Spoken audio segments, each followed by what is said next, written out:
सिद्दीकी। सुबह के 5 बज रहे थे। खुदा बख्श ने अपने कमज़ोर लागर जिस्म को हिम्मत करके चारपाई से नीचे उतारा। पूरी रात बुखार में तपने के बाद इसका जोड़ जोड़ दर्द से टूट रहा था। इसके पाँव के जख्म से खून रस्ते रस्ते जम चुका था। खुदा बख्श ने मुंह हाथ धोकर बची कच्ची रोटी से नाश्ता किया और कपड़े की धज्जी से पाँव पर पिटी बांधकर काम पर चला गया। खुदा बख्श अचशरूथर का रहने वाला था। इसके घर में इसकी बूढ़ी बीवी और 3 छोटे पोते पोतियां थे, जिनके लिए वो कई बरसों से नमक की झील पर नमक निकालने का काम कर रहा था। बहू बेटा किश्ती डूबने के हादसे में हलाक हो गए थे। वो बोरियों में नमक भर के गोदाम में मुंतकिल करता था। एक बोरी के बदले उसे सिर्फ 10 रुपये उजरत दी जाती थी। बोरी के वजन में मामूली सी कमी भी उसे 10 रुपये से महरूम कर सकती थी। जारी है, मुसलसल नमक में रहने की वजह से इसके हाथ पैरों पर जख्म हो चुके थे, लेकिन उसे ना कभी दस्ताने दे गए ना चमड़े के जूते। गुर्बत के हाथों मजबूर खुदा बख्श के पास अपने घर वालों का पेट पालने के लिए वाहिद यही रोजगार था। अरे बाबा, आज तुम काम पर क्यों आ गए? बूढ़े राज ने शरारती नजरों से खुदा बख्श से सवाल किया। राज खुद भी नमककश मजदूर था। अल्लाह खैर करे, ऐसा किया हो गया भाई। खुदा बख्श का तो दिल उछलकर हलक में आ चुका था। अरे भाई, आज मजदूर का दिन है ना, क्या हम सबको छुट्टी नहीं करनी चाहिए थी? ये कहते हुए राज तो हंसने लगा और खुदा बख्श ने अपना सर पकड़ लिया। अल्लाह पूछे तुमसे, मजदूर का दिन सिर्फ वो होता है जब इसे मजदूरी मिले। छुट्टी का मतलब मजदूर के घर फाका होता है। अल्लाह ना करे जो किसी दिन हमारी छुट्टी हो। खुदा बख्श के दर्द से टूटे बदन में काम देखकर तवानाई आ गई थी। आज कोशिश करना कि 2-4 बोरी ज्यादा भरो। आटे पर पूरे 10 रुपये बढ़ गए हैं। हाजी मुराद ने दीगर मजदूरों को खबरदार किया। हाजी मुराद अखबार पढ़ सकता था, इसलिए रोज अपने साथियों को मुल्की खबरें पढ़कर सुनाता था। अल्लाह पूछे इन जालिमों को। राज ने करब से कहा, उनका बस चले तो ये मजदूर की हड्डियां भी चबा लें। अल्लाह तही हमें हिम्मत देगा, वरना हमारे कमज़ोर बदन तो 10 बोरी भी ना भर पाएंगे। राज के करब और फरियाद में सभी शरीक थे। वैसे ठेकेदार आज गया तो है शहर। सुना है कि वहाँ बड़े बड़े उहदेदार आएंगे और मजदूर के हुकूक के लिए बात होगी। हो सकता है हमारे हालात में कुछ बेहतरी आ जाए। लोग मजदूर की उजरत बढ़ाने की बात भी कर रहे हैं। हाजी ने इजहार ख्याल किया तो सब तंजिया अंदाज में हंसने लगे।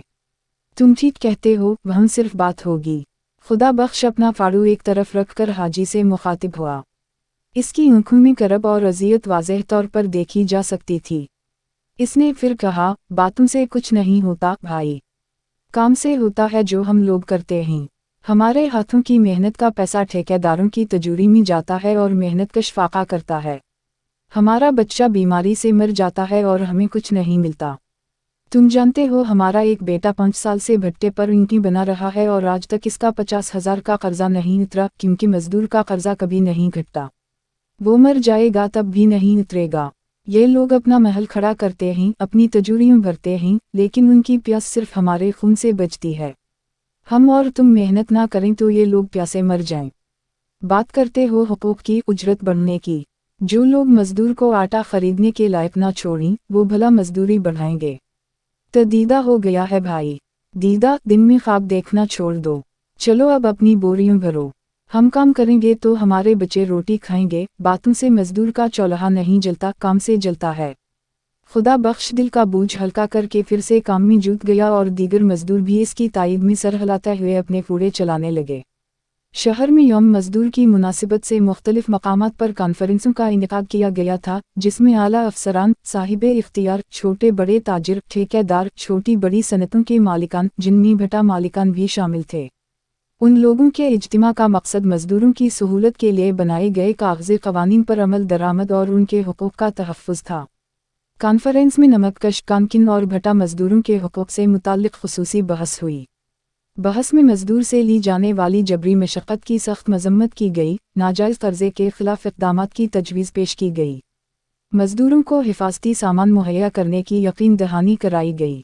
तमाम शरका ने अपनी अपनी राय का इजहार किया।